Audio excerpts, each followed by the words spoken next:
Hello and welcome back to me reading Jane Eyre. We're still in mourning.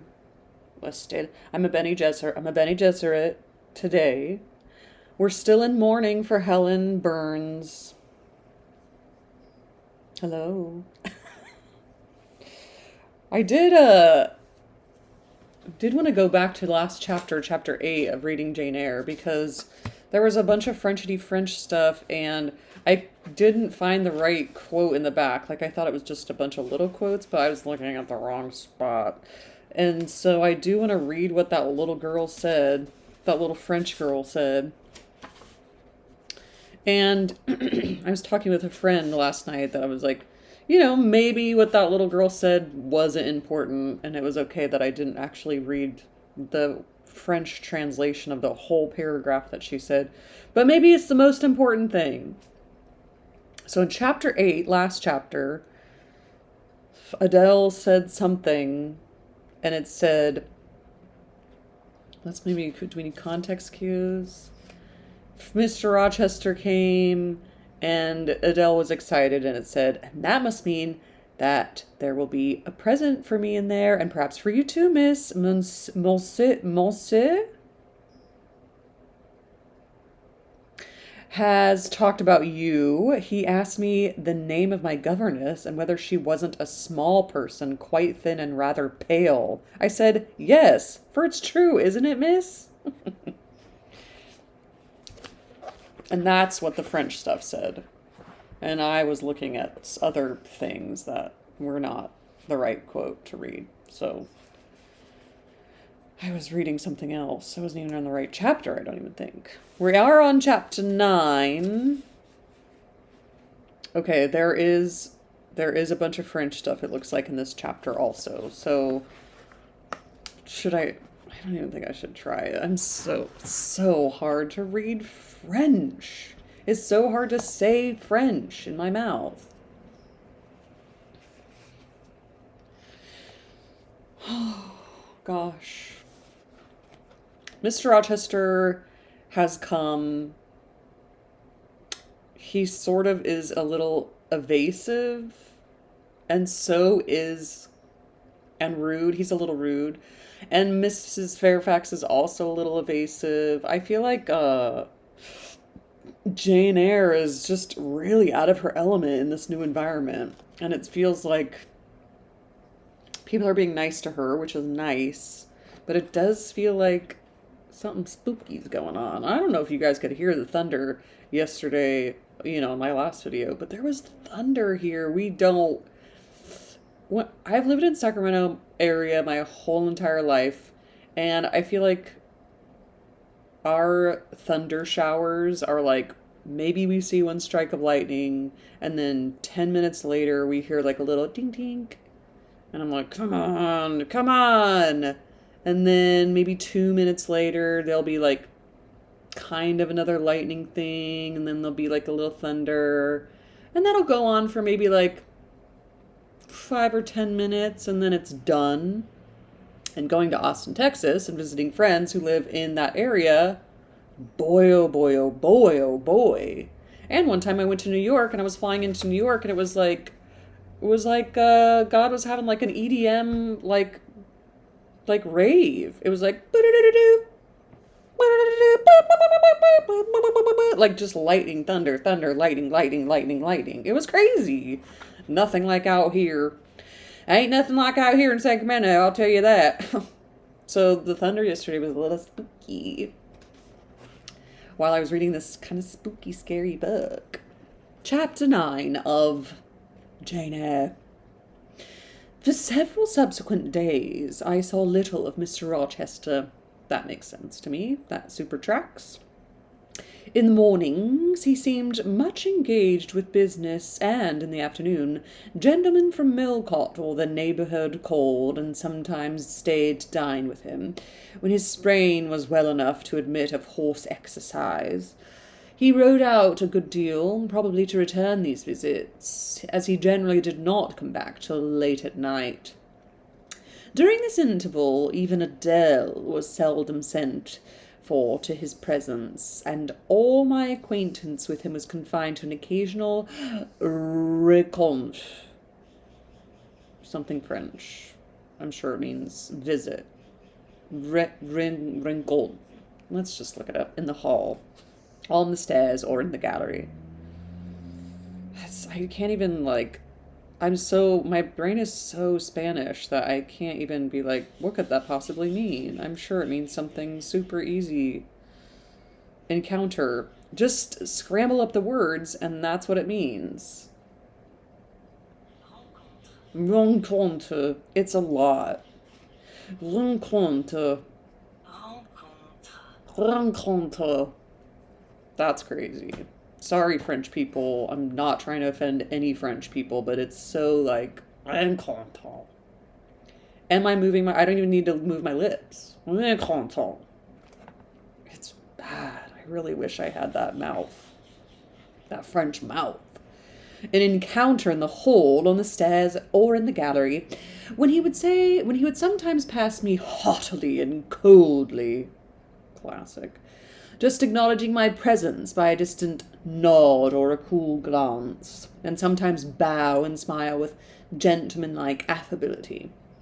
His changes of mood did not offend me, because I saw that I had nothing to do with their alteration. We are not responsible for other people's emotions. How did she grow up so regulated? I could see that it actually wasn't my fault.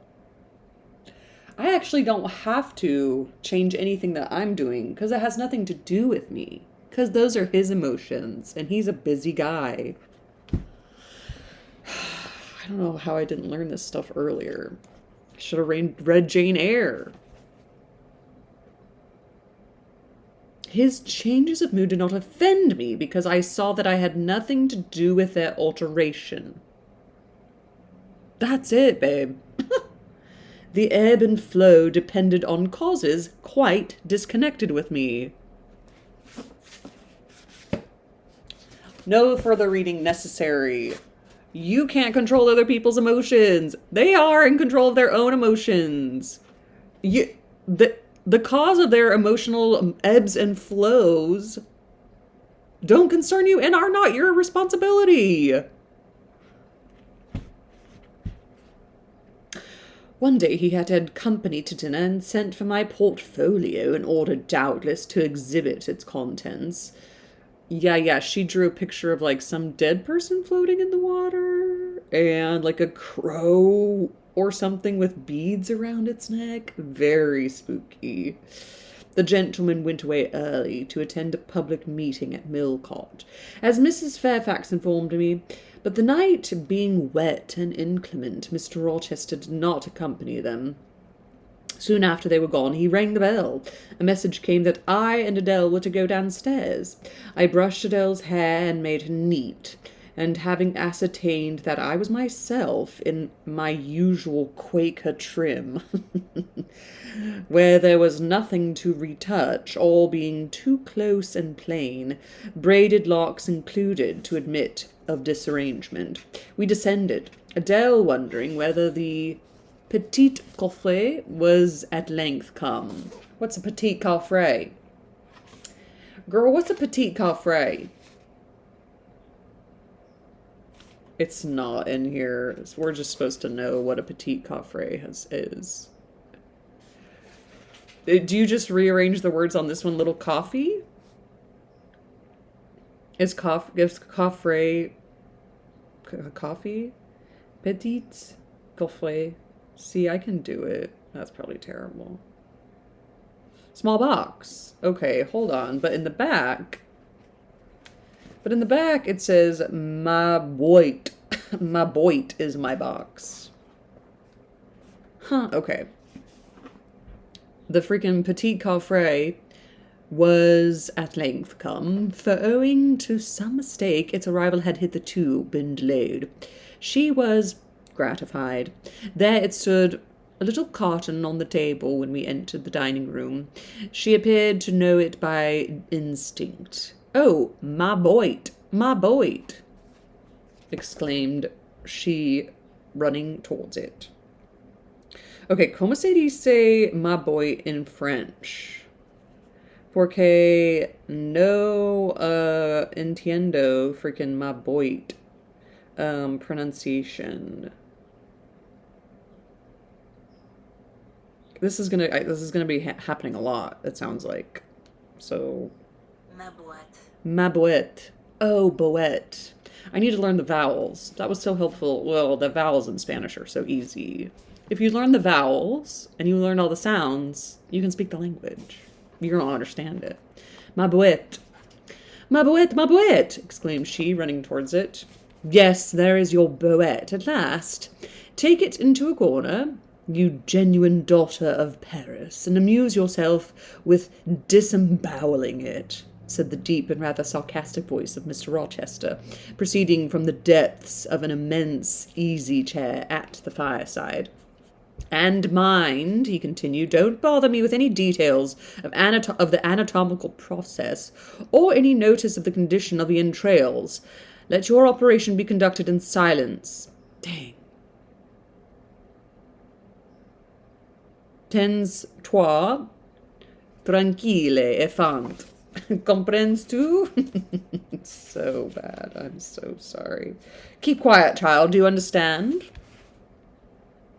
Adele seemed scarcely to need the warning. She had already retired to the sofa with her treasure, and was busy untying the cord which secured the lid. Having removed this impediment and lifted certain silvery envelopes of tissue paper, she merely exclaimed, "Oh, frickin' French, French, French, French, French! Oh, heavens, how lovely!" she said in French, and then remained absorbed in ecstatic contemplation. Freaking what is it? She's gonna disembowel something? Whoa, that's crazy back there, huh? That crazy light. Well, I'll be a little angel today. The sun is over there. Hold on. I'm very ADHD today, huh? Hold on. Hold on. Wait for it. Is that better? That's a bit better. Don't think. Okay. Ooh. Is Miss Eyre there? Now demanded the master, half rising from his seat to look round to the door, near which I stood. Ah, well, come forward. Be seated here. He drew a chair near his own. I'm not fond of the prattle of children, he continued.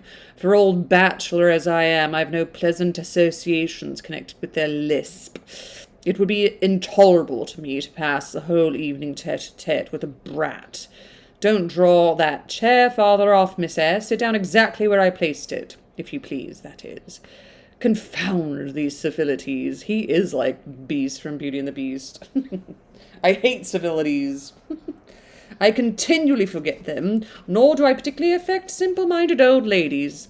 By the by, I must have mine in mind. It won't do to neglect her. She is a Fairfax, or wed to one, and blood is said to be thicker than water. He rang and dispatched an invitation to Mrs. Fairfax, who soon arrived, knitting basket in hand.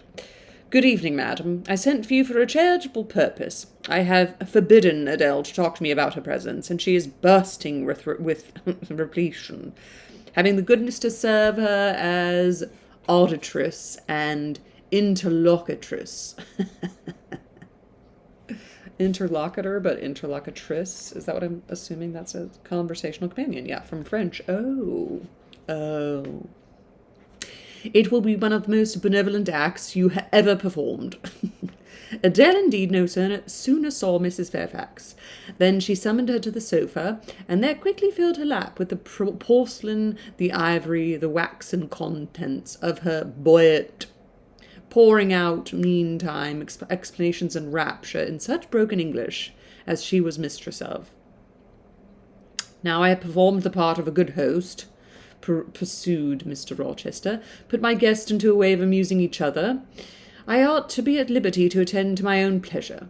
Miss Eyre, draw your chairs still a little farther forward. You are yet too far back. I cannot see without disturbing my position in this comfortable chair, which I have no mind to do. I did as I was bid, though I would much rather have remained somewhat in the shade, but Mr. Rochester had such a direct way of giving orders, it seemed a matter of course to obey him promptly. We were, as I have said, in the dining-room. The lustre, which had been lit for dinner, filled the room with a festal breadth of light. The large fire was all red and clear. The purple, it's our theme color for this book, purple and crimson. The purple curtains hung rich and ample before the lofty window and loftier arch. Everything was still, save the subdued chat of Adele. She dared not speak loud, and filling up each pause, the beating of winter rain against the panes. Oh, lustre. The lustre is the chandelier. Chandelier is more French. Why didn't you just say chandelier?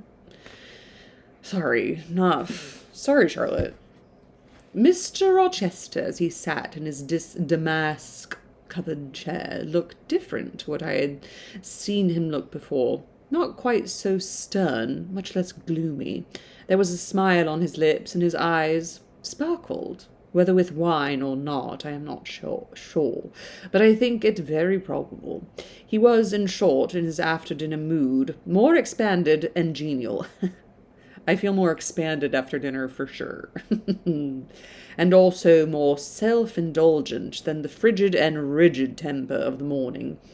Still he looked preciously grim, cushioning his massive head against the swelling back of his chair and receiving the light of the fire on his granite-hewn features and in his great dark eyes. For he had great dark eyes, and very fine eyes too, not without a certain change in their depth sometimes, which, if it was not softness, reminded you at least of that feeling.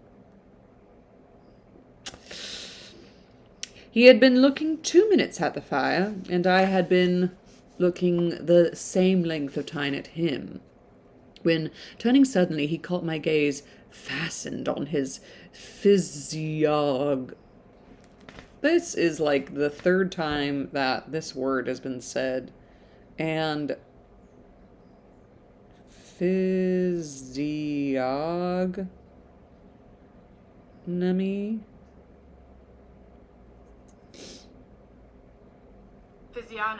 Physiognomy. Like, what is it?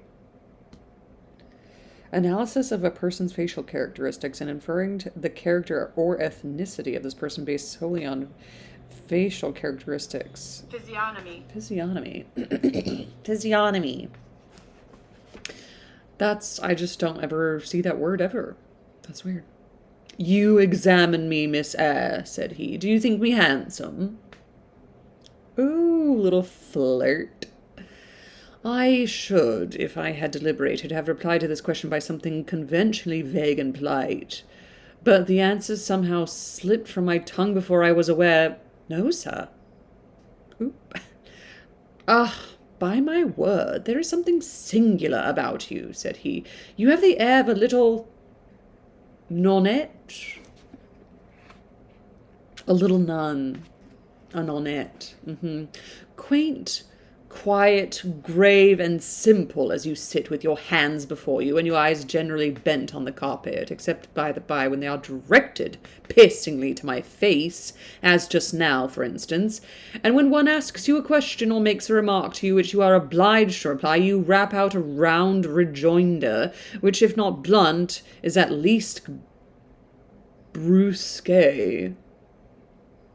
What do you mean by it?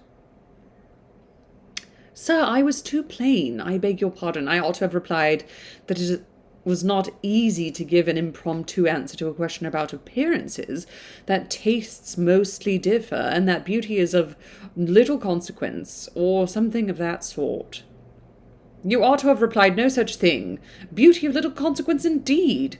And so under pretense of softening the previous outrage, of stroking and soothing me into placidity, you stick a sly penknife under my ear. Go on, what fault do you find with me, pray? I suppose I have all my limbs and all my features like any other man. Mr. Rochester, allow me to disown my first answer. I intended no pointed repartee. It was only a blunder. Just so. I think so, and you shall be answerable for it. Criticize me. Does my forehead not please you? He lifted up the sable waves of hair which lay horizontally over his brow and showed a solid enough mass of intellectual organs, but an abrupt deficiency where the suave sign of benevolence should have risen. Now, ma'am, am I a fool? Far from it, sir. You would perhaps think me rude if I inquired in return whether you are a philanthropist. There, again, another stick of the penknife, when she pretended to pat my head, and that is because I said I did not like the society of children and old women, low be it spoken. No, young lady, I am not a general philanthropist, but I bear a conscience, and he pointed to the prominences which are said to indicate that faculty, and which, fortunately for him, was sufficiently conspicuous, giving indeed a marked breadth to the upper part of his head. And besides, I once had a kind of rude tenderness of heart. When I was as old as you, I was feeling fellow enough, partial to the unfledged, unfostered, and unlucky, but fortune has knocked me about since. She has even kneaded me with her knuckles, and now I flatter myself I am hard and tough as an Indian rubber ball. Perhaps previous, though, through a chink or two still, and with one sentiment point in the middle of the lump. Yes, does that leave hope for me? Hope of what, sir? My final retransformation from an Indian rubber back to flesh. Decidedly he has had too much wine, I thought, and I did not know what answer to make to his queer question. How could I tell whether he was capable of being re-transformed?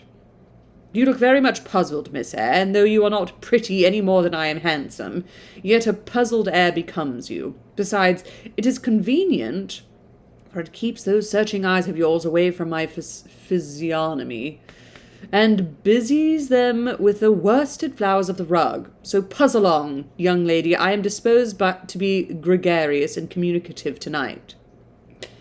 With this announcement, he rose from his chair and stood, leaning his arm on the marble mantelpiece. In that attitude, his shape was seen plainly, as well as his face, his unusual breadth of chest, disproportionate almost to his length of limb. I am sure most people would have thought him an ugly man. Yet there was so much unconscious pride in his port. Pride in his port, pride in his port. Reminiscence of Oliver Goldsmith's The Traveller. Pride in their port, defiance in their eye. I see the lords of humankind pass by.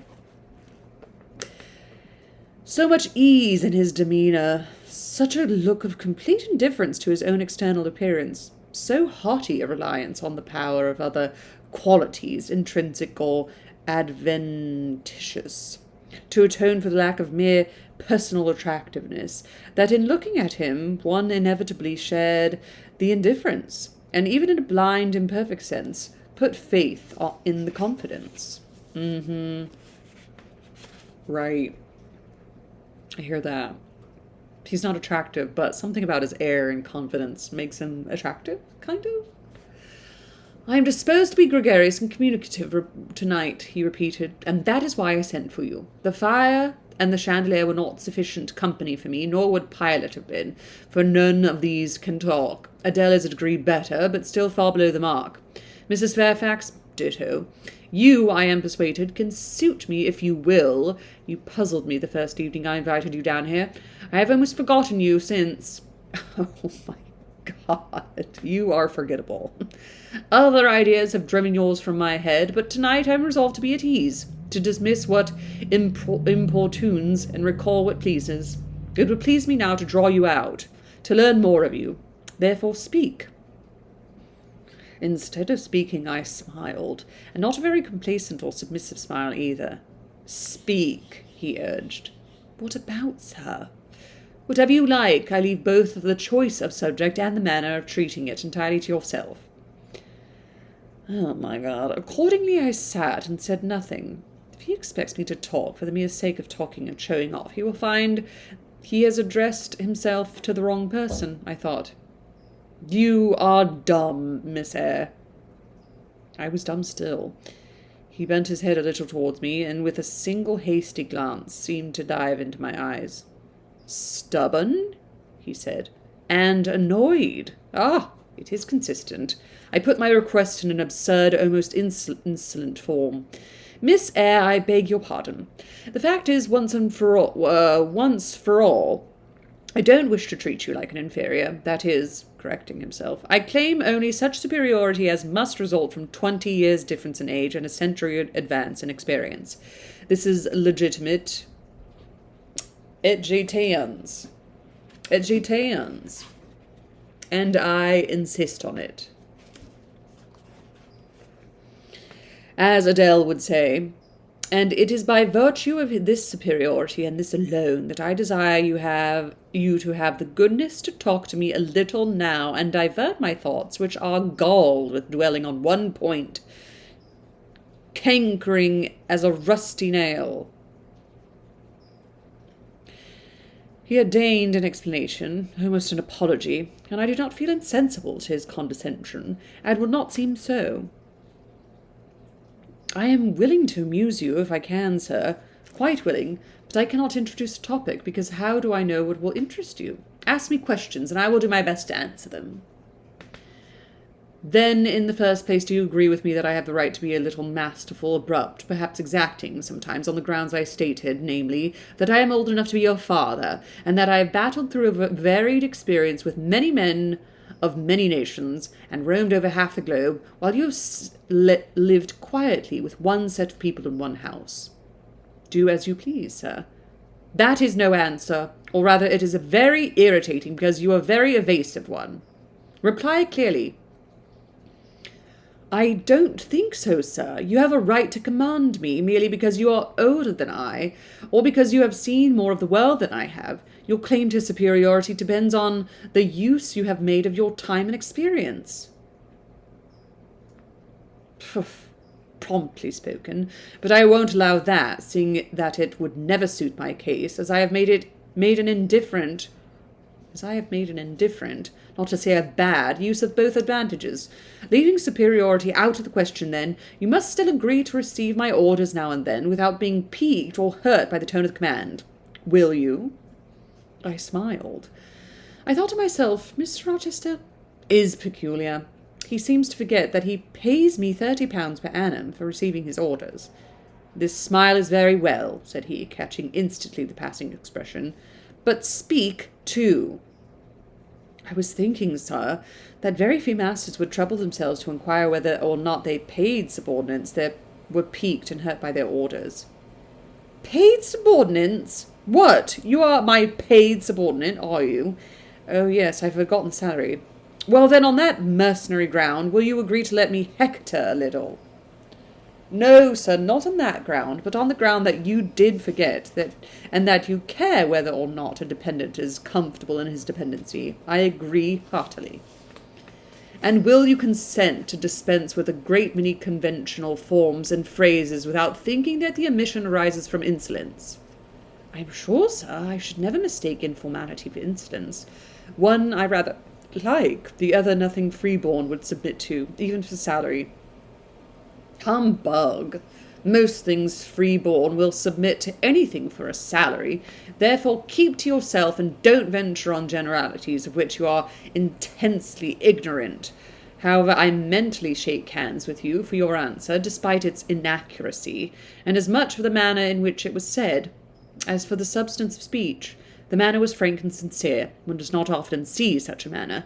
No, on the contrary, affectation or coldness or stupid, coarse-minded misapprehension of one's meanings are usually rewards of candour. Not 3,000 raw schoolgirl governesses would have answered me as you have just done. But I don't mean to flatter you. You are a caste in a different mould to the majority. It is no merit of yours. Nature did it. And then, after all, I go too fast in my conclusions. For what I yet know, you may be no better than the rest. You may have intolerable defects to counterbalance your few good points. And so may you, I thought. My eye met his, as the idea crossed my mind. He seemed to read the glance, answering as if Its import had been spoken as well as imagined. Yes, yes, you are right, said he. I have plenty of faults of my own. I know it, and I don't wish to palliate them, I assure you. God wot, I need to be too severe about others.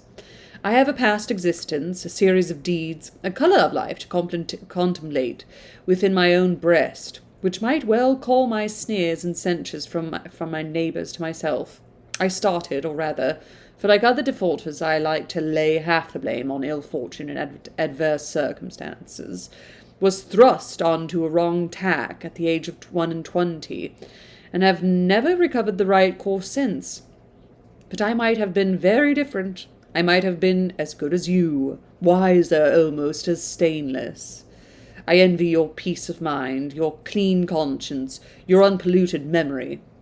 Little girl, a memory without blot or contamination must be an exquisite treasure, an inexhaustible source of pure refreshment, is it not? How was your memory when you were 18, sir? All right, then. Limpid, salubrious. No gush of bilge water had turned into a fetid puddle. I was your equal at 18, quite your equal. Nature meant me to be, on the whole, a good man, Miss Eyre. One of the better kind, and you will see I am not so. You would say you don't see it. At least I flatter myself I read as much as your eye. Beware, by the by, what you express with that organ. I am quick at interpreting its language. Then take my word for it, I am not a villain. You are not supposed to... No, you are not to suppose that, not to attribute to me any such bad eminence. But owing, I verily believe, rather to circumstances than to my natural bent, I am a trite, commonplace sinner, hackneyed in all the poor petty dissipations with which the rich and worthless try to put on life. Do you wonder that I avow this to you? Know that in the course of your future life you will often find yourself elected the involuntary confidant of your acquaintances' secrets. People instinctively find out, as I have done, that it is not your forte to tell of yourself, but to listen to others while others talk of themselves. They will feel, too, that you listen with no malevolent scorn of their indiscretion, but with a kind of innate sympathy, not the less comforting and encouraging because it is very unobtrusive in its manifestations. How do you know? How can you guess all this, sir? I know it well. Therefore I proceed almost as freely as if I were writing my thoughts in a diary. You would say I should have been superior to circumstances. So I should. But you see, I was not. When fate wronged me, I had not the wisdom to remain cool. I turned desperate. Then I degenerated. Now, when any vicious simpleton excites my disgust by his paltry ribaldry, I cannot flatter myself that I am better than he. I am forced to confess that he and I are on a level. I wish I had stood firm. God knows I do.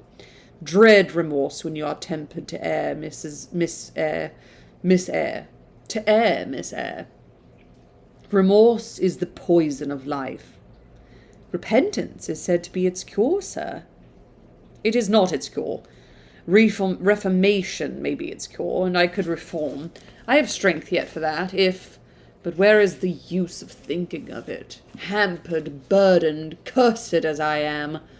Besides, since happiness is irrevocably denied me, I have a right to get pleasure out of life, and I will get it, cost what it may. Then you will degenerate still more, sir. Possibly. Yet why should I, if I can get sweet, fresh pleasure? And I may get as sweet and fresh as the wild honey the bee gathers on the moor. It will sting. It will taste bitter, sir. How do you know? You never tried it. How very serious, how very solemn you look. You are as ignorant of the matter as this cameo head. Taking one from the mantelpiece. You've no right to preach to me, you neophyte. That have not passed the porch of life. You are absolutely unacquainted with its mysteries. Neophyte, novice to a cult or religion. Neophyte. Ugh. I only remind you of your own words, sir. You said error brought remorse, and you pronounced remorse the poison of existence. She's like one of those people in an argument who's like just arguing with logic. I like that.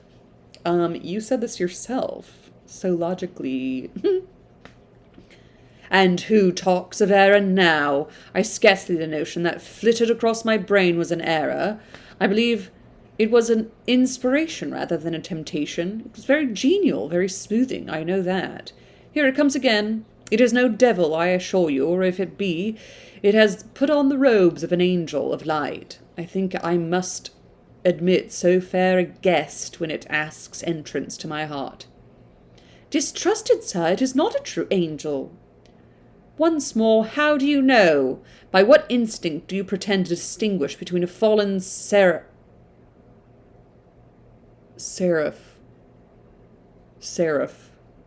of the abyss and a messenger from the eternal throne, between a guide and a seducer?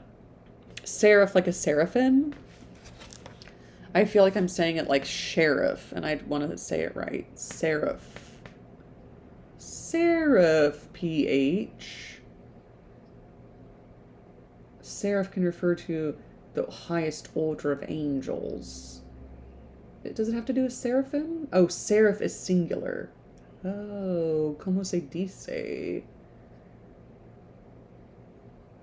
Seraph. Yes, seraph. Seraph.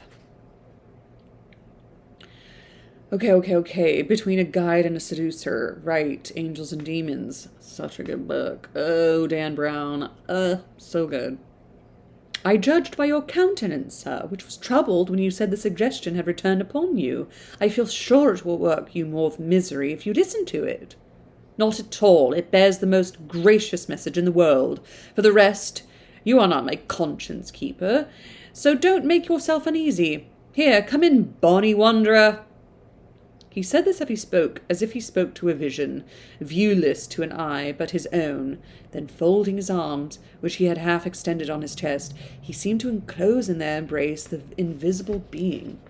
Now, he continued, again addressing me, I have received the pilgrim, a disguised deity, as I verily believe.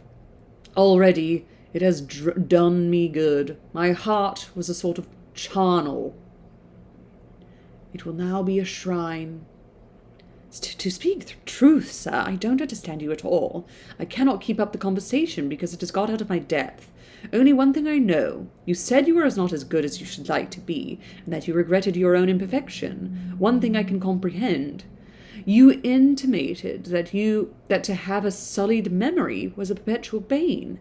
It seems to me that if you tried hard, you would in time find it possible to become what you yourself would approve. That if from this day you began with resolution to correct your thoughts and actions, you would in a few years have laid up a new and stainless store of recollections, to which you might revert with pleasure. It takes daily changes. We can't think of the end goal and how far away we are from it. We can make little changes every day. She's so smart. Justly thought, rightly said, Miss Eyre. And at this moment I am paving hell with energy. Paving hell plays on the proverb, the road to hell is paved with good intentions. Okay. Sir? I am laying down good intentions, which I believe durable as flint. Certainly my associates in pursuits shall be other than they have been. And better? And better, so much better, as pure ores than foul dross. You seem to doubt me. I don't doubt myself. I know that my aim is what my motives are, and at this moment I pass a law, unalterable as that of the Medes and Persians, that both are right. Medes and Persians. In Esther, chapter 1, verse 19, Ahasuerus divorces his wife Vashti for her disobedience and causes this to be written among the laws of Persians and the Medes, Medes, Medes. He takes Esther as his new bride. Good for him. Good old Esther. Okay. As Medes and Persians. They cannot be, sir, if they require a new statute. to legalize them. They are, Miss Eyre. Though they absolutely require a new statute. Unheard of combinations of circumstances demand unheard of rules. That sounds a dangerous maxim, sir, because one can see at once that it is liable to abuse. Sententious sage. So it is. But I swear by my household gods not to abuse it. You are human and fallible. I am. So are you. What then? The human and fallible should not arrogate a power with which the divine and perfect alone can be safely entrusted. What power? That of saying any strange, unsanctioned line of action, let it be right. Let it be right, the very words. You have pronounced them. May it be right, then, I said, as I rose, deeming it useless to continue a discourse which was all darkness to me, and besides sensible that the character of my interlocutor was beyond my penetration, at least beyond its present reach, and feeling the uncertainty, the vague sense of insecurity which accompanies a conviction of ignorance. Where are you going? To put Adele to bed. It is past her bedtime.